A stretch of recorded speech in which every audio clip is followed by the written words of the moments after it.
What's going on, man? We back at it again, out here with some more tips and tricks for off season. How many of you guys got your lawn care equipment together already? You already purchased your gear, you're ready to move, ready to roll out there. If you haven't, then this might be for you. Let me tell you about some of the traps you can find when you're buying lawn care equipment. Because of the mistakes that I've made, the mistakes that I made purchasing when I first started my lawn care business are ridiculous. I mean, just going out there getting whatever is not going to necessarily work. I suggest you kind of start off with what you have around the house. If you have a mow, a push mow, get started that way. That's the way I got started. But the mistake that I made was not necessarily purchasing the best riding mower. I got a Cub Cadet, which I love, serves its purpose, good quality product. But you're gonna find out that in lawn care, there are not too many people, look up to Cub Cadet. They don't appreciate it for its value. I do, but I do know that you can go out and get mows that a little bit more expensive, gonna give you a little bit more power, maybe get the job done a little quicker. The Cub Cadets run a little slower, so it's gonna take you a little bit of time. But if you're just getting started, a Cub Cadet zero turn, specifically ZZ50 ones you can find at Home Depot, their highest end ones you can find at Home Depot, will get you going. You're gonna hear a lot of negativity on YouTube about Cub Cadet not being up to the task and being able to cut yards and doing all this other stuff. And of course, I've had maintenance issues, had problems, but you're going to experience that with all of them. My suggestion is that if you're going to get you a zero turn, start off with the Cub Cadet. See if this is something you really want to do before you invest, $5,000, $6,000, even up to $10,000 on a mow that you may not use in your situation. You starting off, you're gonna be in small yards, right? Those are the people that don't necessarily have the disposable income, so you're gonna be cutting it for what? A cheap price. So it's not gonna add up. You gotta learn, without doing it the hard way, that hey, if I got a high-end mow, that means I'm gonna have to charge high-end prices. So we're not charging high-end prices when we're first starting off because we're scared, really. We're probably running from something to try to get out there and get it done quickly. The business probably doesn't have a secure foundation as far as financially. And I'm just speaking off of my experience, right? Everybody goes through their own things, but I'm here to tell you that a lot of this stuff goes across the board when you're starting a lawn care business. These people don't necessarily want to spend money on lawn care when you're first starting. They're looking at you like, hey, this guy's new, and 9 times out of 10 they're going to try to take advantage of that situation.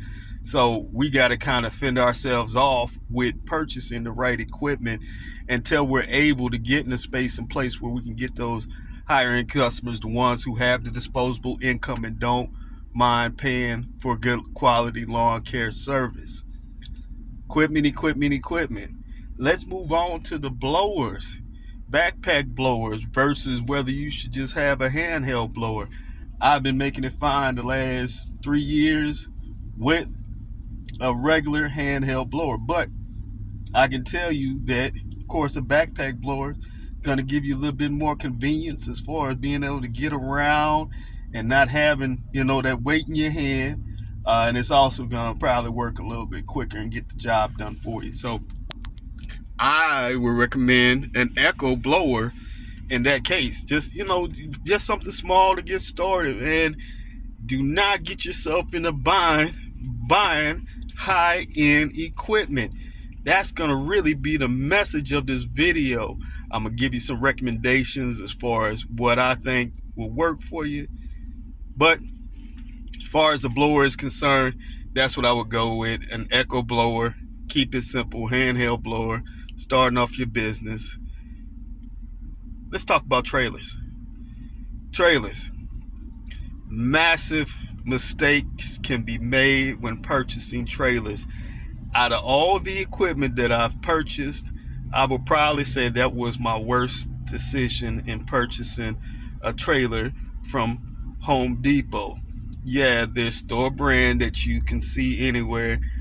Man, my trailer then about fell apart. I got ropes tying up. None of my latches work anymore. But I have issues pulling the lawnmower up on it. The end of the trailer is now lifted up to where the metal is causing it to hit the bottom of my mower every time I wind up pulling out and winding up bending the frame on the deck.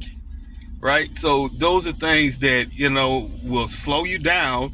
And believe me, when it takes you 5 minutes just to get your mower off the trailer, those are one of the things you need to focus on. Getting a good quality trailer that, has enough size and room on it. I wound up getting a smaller trailer, which I wish I had more room. Wasn't but about $200 more, so I should have just spent the extra money and went ahead and did that. But I was trying to be cheap. And that's not the place to be cheap, is your trailer. Main reason is you're hauling it around. You use it every day. You don't want to be riding around in low quality stuff and things happen. The trailer may come loose from your vehicle, which has happened to me before. Just not having it properly secured. Also have boards broken on the actual trailer itself. They're sliding around. So, there's things that's going to happen, but normal wear and tear on any kind of trailer that you get. But this right here is ridiculous, right? So get yourself a good quality trailer. You can go with an enclosed or one that's not closed in. It just depends on, how much work you're going to be doing and what works best for you. But I definitely would not recommend you get one from Home Depot. Don't do it. It's going to be a problem. All right. And probably the most important part of all the equipment that you're going to own is going to be that weed eater, weed whacker, string trimmer, whatever you want to call it. That's going to be your most important part of the equipment that you purchase. You can weed eat a whole yard sometimes if you just focus on getting it done. Focus on getting it done. And if you love to weed eat, guess what? It's going to be even better. You can get to the point where you're weed eating so much that it looks like you cut the grass with a mower. And that's the quality that you can have. You can get weeders in smaller places than you can find with mows, even your push mow. You give detail and edging with your weed eater. So I would personally purchase my weed eater first. Spend the money on the weed eater. I have Echo brand weed eaters, and they're good quality weed eaters also. I have the Echo SRM 225, and I also have the Echo Pass 225. The only difference in them is that you're able to interchange, ends on one where you're not on the other, to give yourself things like a trimmer, stuff like that you can add on to it. So that's what the Pass system will give you. But the SRM 225, that is my most reliable piece of equipment, the one that I use the most. And like I said, don't waste money on your weed eater. Spend the money where it should be spent when it comes to doing that. And if you follow the processes that you see with every other guy that's out there starting off slow, you're going to put yourself in a good space and place, right? We want to focus on getting to the money in lawn care. And the way you do that from the beginning is making sure you have the right equipment when you're out there in the customer's yard. Man, it's so difficult to get out in somebody's yard, find out that your weed eater's not working.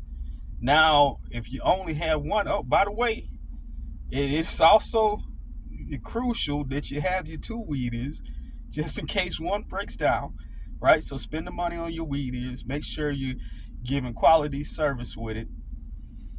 And that is going to be the key to making sure you're successful in your first year as a lawn care business owner. Of course, there's a lot of more supplies and things like that that you need in order to fully get the job done. But to get started, this would be my recommendation that we go with a Cub Cadet. We also got an Echo blower. We also got an Echo weed eater. What am I missing? We talked about the trailers. It's something I'm missing. That's kind of important. What do you think it is? Let's talk about it tomorrow in the next video. But I think you guys know where I'm going with this. We'll see you then.